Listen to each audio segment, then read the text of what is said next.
नमस्कार दोस्तों, मैं हूँ राज शिकारी। आज तारीख है मार्च 11, वर्ष है 2024।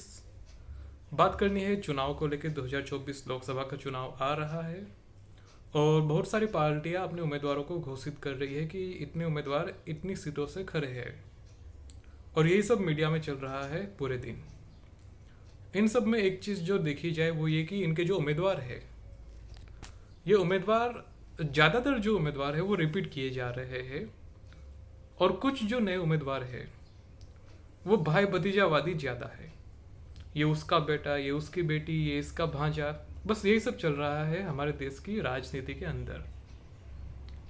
तो सवाल है कि नए लोगों को क्यों नहीं आने दिया जा रहा।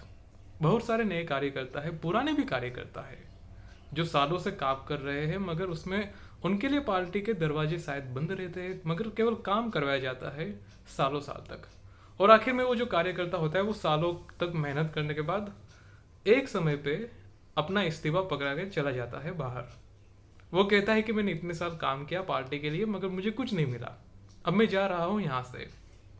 मगर उसकी जगह बाकी 10 लोग लाइन लगा के खड़े होते हैं पार्टी के दरवाजे पे कि हम कार्यकर्ता बनना चाहते हैं। और ऐसे ये चक्र चलता रहता है। कभी यहाँ का कार्यकर्ता वहाँ चला गया, वहाँ वाला यहाँ पे चला गया, कांग्रेस वाला बीजेपी में गया, बीजेपी वाला कांग्रेस में चला गया। नेता की तरह कार्यकर्ता भी अपना पक्ष बदलते रहते हैं, मगर जो नुकसान होता है वो नेता से ज़्यादा कार्यकर्ता का होता है। तो ये तो पार्टी पॉलिटिक्स की बात है, मगर इन सब में बहुत सारे लोग ऐसे भी होते हैं जो समाज के लिए और देश के लिए कार्य करना चाहते हैं। ऐसे लोगों को कहीं ना कहीं आगे आने का विकल्प नहीं मिलता, ऐसे लोगों को कहीं ना कहीं आगे आने का सुविधा नहीं मिलती। तो ऐसे लोग जो कि देश के लिए बहुत कुछ करने के इच्छुक है, क्योंकि उन्हें आगे नहीं आने दिया जा रहा, तो ये ओवरऑल देश का नुकसान है। क्यों? क्योंकि अगर भाई भतीजावाद होगा, परिवारवाद होगा, अगर पुराने ही नेता आते रहेंगे तो फिर नए लोग कैसे आएंगे? हम्म? हो सकता है कि भाई नया वाला अच्छा काम करे, जिससे सरकारी नौकरी एग्जाम में होता है ना कि भाई आप 80% कट ऑफ निकालिए, सरकारी नौकरी ले जाइए। अगर ऐसा कोई क्राइटेरिया होता तो हमारे पास शायद बेस्ट वाले नेता लोग होते कि भाई ये नेता अच्छा कर सकता है, ये इलेक्ट किया जाए। मगर क्योंकि यहाँ पे दुर्भाग्य से ऐसा कोई कंपटीशन नहीं होता, आखिर जो का होता है वो केवल जनता से वोट लेके होता है और फिर कह देते हैं कि भाई जनता ने हमें इलेक्ट करके भेजा है और क्या। तो वो तो वैसे भी किसी ना किसी को तो इलेक्ट होना ही है, क्योंकि ईवीएम में जितने भी लोग होते हैं किसी ना किसी को तो ज़्यादा वोट मिलेगा, तो कोई ना कोई तो इलेक्ट होके जाना ही है। इसमें फिर ये कहना कि जनता ने हमें भेजा है, ये कहना कितना व्याजबी हो सकता है वो चर्चा का विषय हो सकता है। मगर बात करते हैं कि ये जो टिकट बंटवारे पे हमें ये जो चीज़ें देखने को मिलती है कि लोगों को एक आशा होती है ये कि भाई अच्छे नेता आएंगे, अच्छा काम करेंगे, देश का अच्छा विकास होगा। मगर ये सब इच्छाएं, आशाएं सब खत्म हो जाती है जब आप देखते हैं कि भाई परिवारवाद आया है, भाई भतीजावाद आया है, या फिर पुराने वाले ही नेता वापस आए हैं। तो वहाँ पे लोगों की जो एक्सपेक्टेशन होती है वो खत्म हो जाती है। तो यहाँ पे ऐसा होता क्यों है? इसके लिए कहीं ना कहीं जनता को दोषी ठहराया जा सकता है। क्यों? क्योंकि अगर जनता को परिवारवाद पसंद है तो परिवारवाद होगा, अगर जनता को करप्शन पसंद है तो करप्शन भी होगा, अगर जनता को पुराने वाले नेता ही अच्छे लगते हैं तो पुराने वाले नेता ही अच्छे आएंगे वापस बन के। तो एक नेताजी ने कहा था बीच में कहीं न्यूज़ इंटरव्यू में कि अगर देश के लोग ही ये सब चीज़ें स्वीकार कर लेते तो फिर पॉलिटिकल पार्टी को क्या प्रॉब्लम है, वो तो करेंगे ये सब चीज़ें। तो हमारे देश के जो वोटर है वो इन सब मुद्दों में भटक जाते हैं, वो ऐसे ऐसे मुद्दों पे वोट देते हैं जिसका कोई सर पैर नहीं। उदाहरण के रूप से हमारे देश में भाषा को लेकर राजनीति होती है। मुझे समझ नहीं आता कि भाषा और कार्य करने को लेके क्या संबंध है आपस में। क्या एक कोई भी भाषा बोलने वाला, चाइनीज बोलने वाला या फिर रसियन बोलने वाला आदमी क्या अच्छा काम नहीं कर सकता? बिल्कुल कर सकता है। कोई आदमी अगर मराठी बोल रहा हो, कोई आदमी अगर हरियाणवी बोल रहा हो, तो उसके कार्य से क्या मतलब है?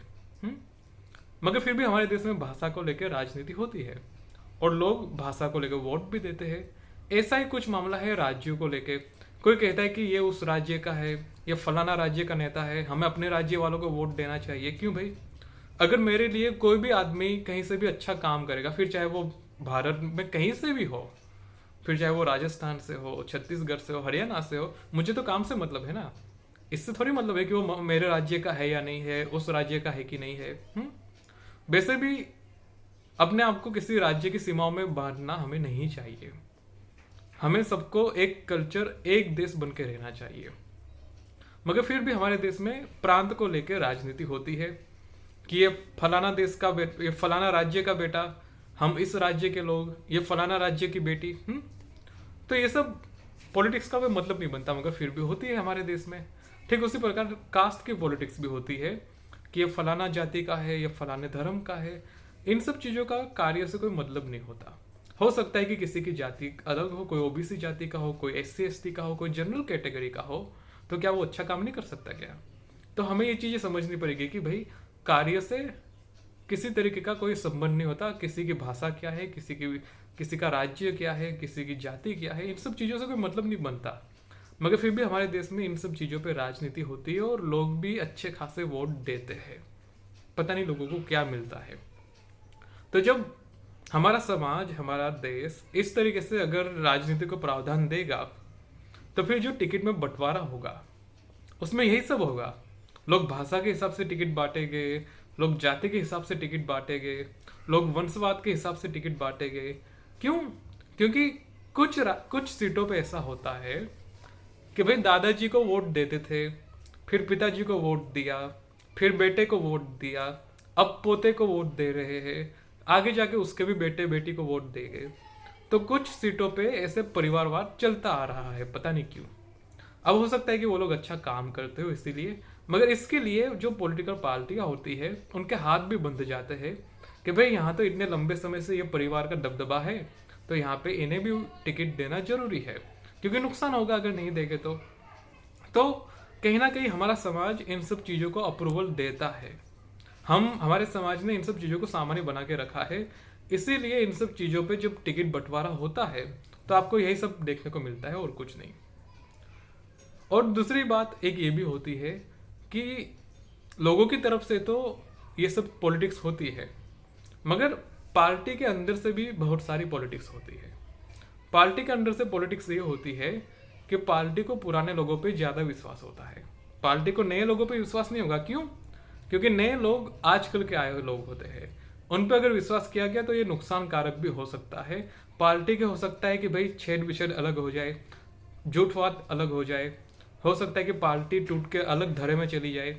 तो बहुत सारे रिस्क फैक्टर है जिसके चलते नए लोगों को प्रावधान नहीं दिया जाता पार्टियों में।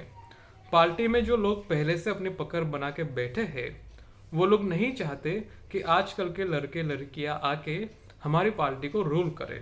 अगर वो रूल करने लगेंगे नई पार्टी को, पुरानी पार्टी को, नए लड़के लड़कियां, तो हो सकता है कि वो अपना अलग से ग्रुप बना ले, अलग से गैंग बना ले और हमारी पार्टी में ही अलग से गैंग वॉर शुरू कर दे।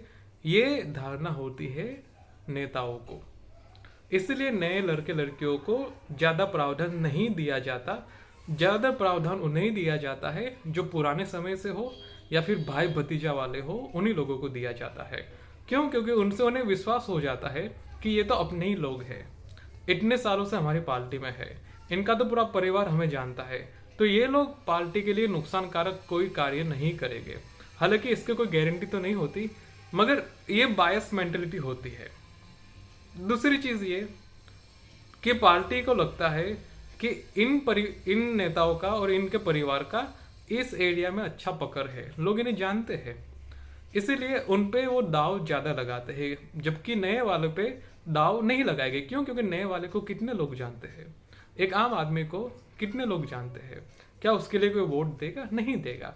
मगर एक विधायक या एक नेता, उसके नाम पे लोग खुशी खुशी वोट दे आएंगे, तो फिर उसका तो टिकट लेना बनता ही है ना। चांसेस ज़्यादा है कि वो जीत जाएगा, उससे ज़्यादा वोट मिलेंगे। तो जो पार्टी के जो सत्ताधीश होते हैं वो लोग पुराने वाले को ज़्यादा प्रेफर करते हैं, क्योंकि मोहल्ले में उसका नाम अच्छा खासा होता है। तो ये कुछ बहुत सारे फैक्टर है जो कि बहुत प्रॉब्लमेटिक है हमारे देश की राजनीति के लिए, क्योंकि ये हर एक चीज़ की, हर एक लोगों के लिए ओपन ग्राउंड होना चाहिए। हर एक व्यक्ति यहाँ पे आना चाहिए राजनीति करने के लिए। मगर क्योंकि हमारे देश में संसाधन लिमिटेड है, कुछ लोगों के पास ज़्यादा पैसे है, कुछ लोगों के पास ज़्यादा सुविधाएं हैं, इसलिए ये जो फील्ड है पॉलिटिक्स का, यहाँ पे एक आम आदमी का आना बहुत मुश्किल हो जाता है। इसीलिए यहाँ पे आपको आम आदमी कम दिखेंगे, और जो कुछ लोग अपक्ष होके आते भी है उनका चांसेस कभी कभी लगता है, कभी कभी नहीं भी लगता, बहुत मेहनत लगती है, या तो उनकी ज़िंदगी पूरी चली जाएगी या तो फिर वो कभी जीत के आएंगे ही नहीं। तो इसलिए जो नए लोग होते हैं उनको प्रावधान नहीं दिया जाता, क्योंकि इसके पीछे हमारा जो समाज है वो भी नए लोगों को स्वीकार नहीं करता। उदाहरण के रूप से एक एरिया है, एक एरिया, ठीक है, एक विस्तार है जहाँ पे एक खास जाति के लोग रहते हैं, ठीक है।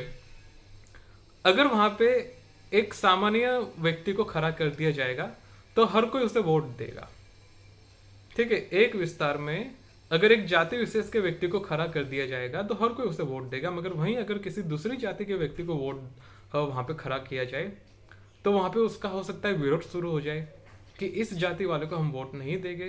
तो हमारे समाज में भी ये सब चीज़ें, धारणाएं चलती है। इसीलिए बहुत बार जो एक इंडिपेंडेंट व्यक्ति होता है चुनाव में खड़ा, उससे प्रावधान नहीं दिया जाता, क्योंकि यहाँ पे जातिगत फैक्टर भी मैटर करते हैं। अगर किसी उम्मीदवार को खड़ा किया गया तो उसका नाम देखा जाएगा, उसकी जाति देखी जाएगी, उसका परिवार, उसका खानदान, सब कुछ खंगाल के देखा जाएगा। तो जो राजनीतिक पार्टियां होती है वो ऐसे सुरक्षित कैंडिडेट को ही वहां पे खड़ा करती है जिसकी जाति स्वीकार्य हो, जिसका परिवार ठीक ठाक नामी हो, ऐसे लोगों को खड़ा किया जाता है जिससे कि हर कोई उसे स्वीकार करके वोट देते। वरना फिर अगर किसी और जाति के व्यक्ति को वोट खड़ा किया जाएगा तो हो सकता है कि कुछ जाति के लोग उसे वोट देने से मना कर दे। ऐसा होता है, ऐसा बहुत जगह पे होता है। अगर आप निकाल के देखेंगे तो घनघोर जातिवाद आपको देखने को मिलेगा, और यही सब कारण है कि हमारे देश में नए उम्मीदवार बहुत कम मामलों में आपको देखने के मिलते हैं। ज़्यादातर किसी भी पार्टी की बात करो, पुराने उम्मीदवार ही आपको देखेंगे, और जो नए उम्मीदवार वो अपनी जवानी बर्बाद करके बुढ़ापे में आएंगे तब आपको दिखेंगे, जब वो अपने जीवन के रिटायरमेंट वाले स्टेज में होंगे। उस समय पार्टी को विश्वास आ जाएगा कि हाँ भाई 20 साल काम किया है, 25 साल काम किया है, 30 साल काम किया है, इसे बिठाओ कहीं पे, इससे कहीं से टिकट दो। तो कहने का मतलब कि भाई एक आदमी अपना पूरा जीवन दे क्या, अपना पूरा जीवन देगा क्या? 25-30 साल काम करेगा तब जाके वो पार्टी के लिए ईमानदार लॉयल बनेगा क्या? तो ये सब चीजें हैं, ऐसे कई उदाहरण है जहाँ पे नए लोगों को आगे नहीं आने दिया गया है। तो ये कोई नई बात नहीं है, हमारे देश में ऐसा ही चलता आया है और पता नहीं कब तक चलेगा। बाकी देखते हैं क्या होता है। तो आपका इस पे क्या विचार है, नीचे कमेंट करके जरूर बताएं। मेरा विचार सामान्य है कि भाई जो नई पीढ़ी है उसके लिए रास्ते खुले होने चाहिए, बंद नहीं होने चाहिए, वरना फिर नुकसान है देश को, और क्या। सो इट इज मी राज शिकारी साइनिंग ऑफ।